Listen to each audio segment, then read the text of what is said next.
Forex market కోసం చాలా మంది అడిగారు, బేసిక్స్ టు అడ్వాన్స్ వీడియో చేయమని చాలా మంది అడిగారు. ఇన్ఫాక్ట్ నేను కూడా చేద్దాం అనుకున్నా. So welcome to the video, the forex market basics in Telugu. మీరు కొత్తగా వస్తే సబ్స్క్రైబ్ చేసుకోండి brother. Let's start our video.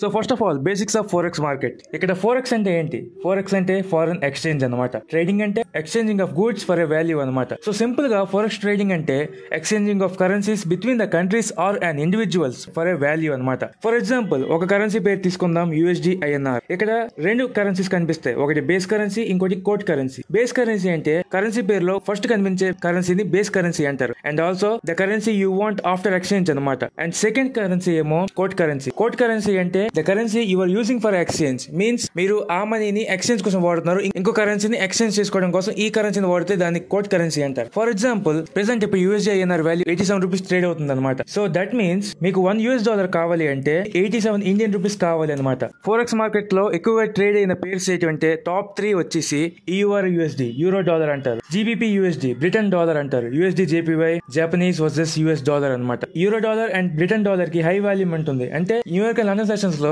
Participants చాలా ఎక్కువ ఉంటారు కాబట్టి ఆ టైంలో వీళ్ళకి హై వాల్యూమ్ దొరుకుతుంది. అండ్ USD/JPY వచ్చేసి high volume but very predictive moves. Forex market లో టైం సెషన్స్ ఉంటాయి, 3 టైం సెషన్స్ ఉంటాయి. ఒకటి Asia session, 2 London session and 3 New York session. Asia session వచ్చేసి ఇండియన్ స్టాండర్డ్ టైం ప్రకారం 3:30కి ఓపెన్ అయ్యి 10:30 క్లోజ్ అవుతుంది అనమాట. అండ్ 10:30 to 11:30 ఈ session called pre London. London session open ఒక ముందు స్టార్ట్ అవుతుంది ప్రీ లండన్. సెకండ్ వచ్చేసి లండన్ సెషన్ 11:30 to ఈవినింగ్ 5:30 వరకు ఇండియన్ స్టాండర్డ్ టైం ప్రకారం రన్ అవుతూ ఉంటుంది. And 5:30 to 6:30 is pre New York session. And after that 6:30 to 1:30 AM is New York session. మీరు ఒకవేళ బిగినర్ అయ్యండి ఫోరెక్స్ మార్కెట్ ట్రేడ్ చేయాలనుకుంటే ఫస్ట్ మీరు London and New York overlapping session దగ్గర స్టార్ట్ చేయొచ్చు. అది ఈవినింగ్ 7:30 to 8:30 మధ్యన. ఆ అవర్ అనేది బిగ్ మూవ్స్ ఇస్తుంది అనమాట. మీరు ఒకవేళ బిగినర్ అయితే ఆ టైం సెలెక్ట్ చేసుకోండి అని చెప్పి నేనైతే మీకు అడ్వైస్ ఇస్తాను. సో మీకు ఆ అవర్ లో ట్రేడ్ చేయడానికి ఏమైనా స్ట్రాటజీ కావాలంటే కామెంట్ చేయండి, నెక్స్ట్ వీడియోలో ట్రై చేద్దాం. But if you are complete beginner, don't know about forex trading, then మీకు నేను సజెస్ట్ చేస్తుంది లండన్ సెషన్ మాత్రమే. ఎందుకంటే న్యూయార్క్ సెషన్ లో కొన్నిసార్లు న్యూస్ ఎఫెక్ట్స్ ఉంటాయి కాబట్టి నేను మీకు సజెస్ట్ చేసేది లండన్ సెషన్ మాత్రమే. లండన్ సెషన్ అనేది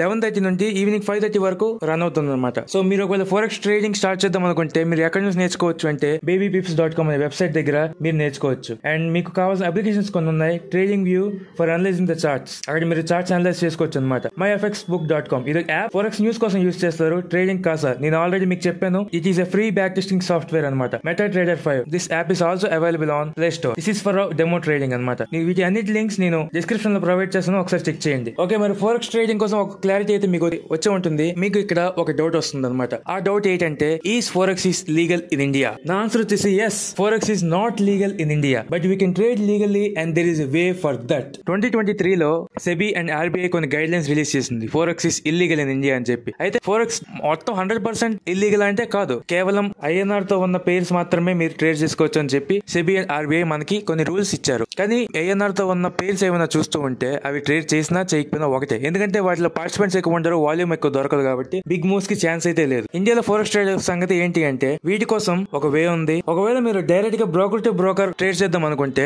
మీ బ్రోకర్ మీకు P2P సర్వీస్ ని ప్రొవైడ్ చేస్తారు. ఎస్పెషల్ గా 2024 లో ఈ సర్వీస్ ని వాళ్ళు ప్రొవైడ్ చేయడం స్టార్ట్ చేశారు. ఇక్కడ మీకు మీ ఫోరెక్స్ బ్రోకర్స్ మీకు ఒక ఏజెంట్ ని ప్రొవైడ్ చేస్తారు అనమాట. ఆ agent Indian with Indian bank accounts. ఇక్కడ సెబీ ఏం చెప్తుంది అంటే డైరెక్ట్ గా ఇండియా నుంచి డైరెక్ట్ గా ఫారెన్ అకౌంట్స్ గానీ ఆర్ ఫారెన్ ఇన్స్టిట్యూషన్స్ గానీ డైరెక్ట్ గా మీ మనీ ట్రాన్స్ఫర్ అయితే అది ఇల్లీగల్. బట్ ఒక మీడియేటర్ ద్వారా చేస్తే అది లీగలే. సో ఈ లూప్ హోల్ ని ఉపయోగించి ఫోరెక్స్ బ్రోకర్స్ అనే వాళ్ళు ఇండియన్స్ కోసం ఏజెంట్స్ ని రిలీజ్ చేసింది అనమాట. P2P ప్రాసెస్ కోసం మీ మనీని మీ ఇండియన్ బ్యాంక్ అకౌంట్ నుంచి ఇంకో ఇండియన్ బ్యాంక్ అకౌంట్ కి ట్రాన్స్ఫర్ చేస్తారు, ఆ ఏజెంట్ బ్యాంక్ అకౌంట్ కి. ఆ ఏజెంట్ ఏమో వాళ్ళ సోర్సెస్ ఉపయోగించి మీ మనీని మీ అకౌంట్ లోకి డిపాజిట్ అయ్యేలా చూస్తారు. వాళ్ళు థర్డ్ పర్సన్స్ అనమాట, మీడియేటర్స్.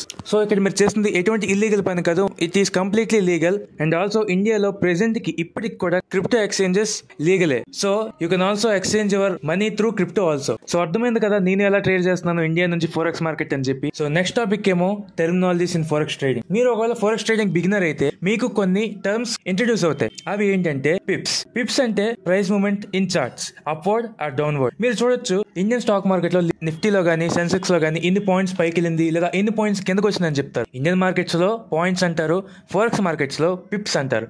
పిప్స్ అంటే పైవట్ పాయింట్స్ అన్నమాట. అవి ప్రైస్ మూవ్మెంట్ ని రిప్రజెంట్ చేస్తాయి. అండ్ సెకండ్ వచ్చేసి lot size, positioning size of your trade అన్నమాట. ఫర్ ఎగ్జాంపుల్ నిఫ్టీలో కానీ సెన్సెక్స్ లో కానీ ట్రేడ్ చేస్తున్న వాళ్ళకి క్వాంటిటీ అని చూపిస్తారు వాళ్ళ బ్రోకర్స్ లో. ఇక్కడ ఫారెక్స్ మార్కెట్స్ బ్రోకర్స్ లో లాట్ సైజ్ అని చూపిస్తారు. That is a positioning size that varies based on your account size also. And ఇంకోటి వచ్చేసి టీపీ లెవెల్. టీపీ అంటే take profit level, which is also known as target, the target you want to achieve in that trade. And second వచ్చేసి stop loss level, the amount of money you are risking in that trade అనమాట. Stop loss ఉండడం ఎంత ఇంపార్టెంటో మీకు ముందు videos లో explain చేస్తా. And take profit level కూడా ఉండడం ఎంత ఇంపార్టెంటో మీకు ముందు వీడియోస్ లో ఫుల్ గా ఎక్స్ప్లెయిన్ చేస్తాను. మీకు కొత్తగా అనిపించేవి మాత్రం pips, lot size, TP level and SL level. Forex market or Indian market లో ఏదైనా సరే బిగ్గెస్ట్ సబ్జెక్ట్ ఏమైనా ఉంది అంటే that is risk management and trading psychology. Risk management అనేది చాలా biggest lesson in forex trading as well of Indian stock market also. Trading psychology కూడా emotional control అనేది ఎంత ఇంపార్టెంట్ మీకు స్పెషల్ వీడియో చేస్తాను, అక్కడ నేను దాంట్లో స్పెషల్ గా ఎక్స్ప్లెయిన్ చేస్తాను అనమాట. అయితే చాలా మందికి ఒక డౌట్ ఉంది, నేను ఏ స్ట్రాటజీ యూస్ చేస్తాను చెప్పి. నేను వాడుతున్న స్ట్రాటజీ పేరు లండన్ లిక్విడిటీ హంట్. కాకపోతే నేను లండన్ సెషన్ లో కాదు, ప్రీ లండన్ లోనే ట్రేడ్ తీసుకోవడానికి మాక్సిమం ట్రై చేస్తాను. సో నేను నా స్ట్రాటజీకి పెట్టుకున్న పేరు ఏషియన్ స్వీప్ స్ట్రాటజీ అనమాట. అండ్ ఈ స్ట్రాటజీ కోసం మార్నింగ్ 3:30 to 10:30 అనేది ఏసీ సెషన్ అవుతుంది. ఏసీ సెషన్ ఎండ్ అయిన 1 hour తర్వాత 11:30కి నేను నా అనలైజింగ్ స్టార్ట్ చేస్తాను. బట్ నేను 11 o'clock మార్కెట్ ఓపెన్ చేస్తాను. మార్కెట్ ఓపెన్ చేసి 11:30 దాకా వెయిట్ చేస్తాను. 11:30 తర్వాత నేను నా జోన్స్ మార్క్ చేసుకుంటా. ఒకటి ఏషియా హై, ఇంకోటి ఏషియా లో, and anything like support and resistance based on the charts on that day. So ఒకవేళ ఏసీ సెషన్ హై ఒకవేళ స్వీప్ అయితే నేను సెల్ ఆర్డర్ లోకి ఎంటర్ అవుతాను. ఒకవేళ ఏసీ సెషన్ లో కానీ స్వీప్ అయితే నేను బై ఆర్డర్ లోకి ఎంటర్ అవుతాను. దాని తగ్గట్టుగా నాకు ప్రాఫిట్స్ వస్తాయి అనమాట. ఒకవేళ నా అనాలిసిస్ తప్పు అయితే లాసెస్ కూడా వస్తాయి అండ్ నేను లూజ్ అయిన మనీ కూడా మీకు చూపిస్తాను. But maximum number of times నేను చాలా జాగ్రత్తగా ఉంటాను. నేను ట్రేడ్ చేసిన టైం మాత్రం 11:30 to 1:30. 11:30కి ఒకవేళ ట్రేడ్ తీసుకున్నా, ఒకవేళ 11:45కి నేను ప్రాఫిట్ తీసుకున్నాను అంటే నేను వెంటనే ల్యాప్టాప్ షట్ డౌన్ చేసి పక్కనకి వచ్చేస్తాను. అంతేగాని ముందు కూర్చొని, ఎందుకంటే ఎమోషనల్ కంట్రోల్ అనేది చాలా ఇంపార్టెంట్. ఒకవేళ మీకు ఆ ట్రేడ్ లో $1,000 ప్రాఫిట్ వచ్చాయి అంటే అఫ్ కోర్స్ మీరు $2,000 కోసం ఇంకా ట్రేడ్ చేస్తూనే ఉంటారు. బట్ మార్కెట్ మనకి ఆ రోజు ఎంత ఇస్తుందో అంత తీసుకోవడం చాలా మంచిది. And that is my strategy. It is very simple strategy. So after trade అయిన తర్వాత మీరు చేయాల్సిన పని ఏంటి? సో ఇక్కడ కొన్ని ఇంపార్టెంట్ రూల్స్ ఉన్నాయి, you have to follow. So the rules ఏంటంటే, మీరు ఒకవేళ 11 o'clock కి ఓపెన్ చేద్దాం అనుకుంటే మీరు 11 o'clock కి మాత్రమే ఓపెన్ చేయాలి. అంతకన్నా ముందు కానీ తర్వాత కానీ ఓపెన్ చేయడానికి వీలు లేదనమాట. ఎందుకంటే అది మీరు పెట్టుకున్న రూల్ కాబట్టి మీరు అదే ఫాలో అవ్వాలి. 11 o'clock ఓపెన్ చేసిన తర్వాత మార్కెట్ బిహేవియర్ ని అండర్స్టాండ్ చేసుకోవడానికి ట్రై చేయండి. ఎందుకంటే ఆ రోజు ఏం జరుగుతుంది అనేది ఆ నిమిషానికి ఉన్న మార్కెట్ బిహేవియరే మీకు డిసైడ్ చేస్తుంది అనమాట. మీ స్ట్రాటజీ అక్కడ అప్లై చేసిన తర్వాత win or lose, stay discipline and be emotionless. ఇది వెరీ వెరీ ఇంపార్టెంట్. ఒకవేళ ట్రేడ్ ఎంటర్ అయిన తర్వాత 2 పాసిబిలిటీస్ మాత్రమే ఉన్నాయి. ఒకటి స్టాప్ లాస్ హిట్ అవ్వాలి, లేదా టేక్ ప్రాఫిట్ హిట్ అవ్వాలి. రెండిట్లో ఏది జరిగినా మీరు మాత్రం ఎమోషన్లెస్ గా ఉండాలి. ఎక్కువ సంతోషపడిపోకూడదు, ఎక్కువ బాధ కూడా పడిపోకూడదు. You have to be stoic అనమాట. So second thing, very important thing is journaling your trading. So మీరు ఆ ట్రేడ్ అయిపోయిన తర్వాత ఎంత ప్రాఫిట్ వచ్చింది, ఏ టైంకి ఎంటర్ అయ్యారు, ఏ పేర్ ట్రేడ్ చేశారు, అసలు ప్రాసెస్ లో ఏం జరిగింది అనేది ఎవ్రీ సింగిల్ పాయింట్ మీరు ఒక బుక్ లో రాసుకోవడం చాలా మంచిది. ఎందుకంటే మీ ట్రేడింగ్ బిహేవియర్ మీద మీకు క్లారిటీ వస్తుంది, మార్కెట్ బిహేవియర్ మీద మీకు క్లారిటీ వస్తుంది. మీకు మీ స్ట్రాటజీ ప్రకారం మీకు ఏ టైంలో ఆపర్చునిటీస్ వస్తున్నాయో మీకు కూడా అర్థమవుతుంది అనమాట. సో మీరు ఎక్కువగా స్ట్రెస్ తీసుకోవాల్సిన అవసరం లేదు. Journaling is that much important and journaling plays a key role in your trading journey అనమాట. And third point is very important point, you will learn a new thing in trading in every single day. If you are very profitable trader, or if you are very beginner in trade, and if you are a person who faces loss streak, ఏం జరిగినా మీరైతే కొత్త thing ఏదో ఒకటి నేర్చుకునే ఉంటారు. మీరు మీ స్ట్రాటజీకి emotions కి స్టిక్ అయితే చాలు, మ్యాజిక్ అప్పుడే జరుగుతుంది. అండ్ ఈ వీడియో చూసినందుకు చాలా థ్యాంక్స్ బ్రదర్. మళ్ళీ ఇంకో వీడియోలో కలుద్దాం. అంతవరకు సెలవు.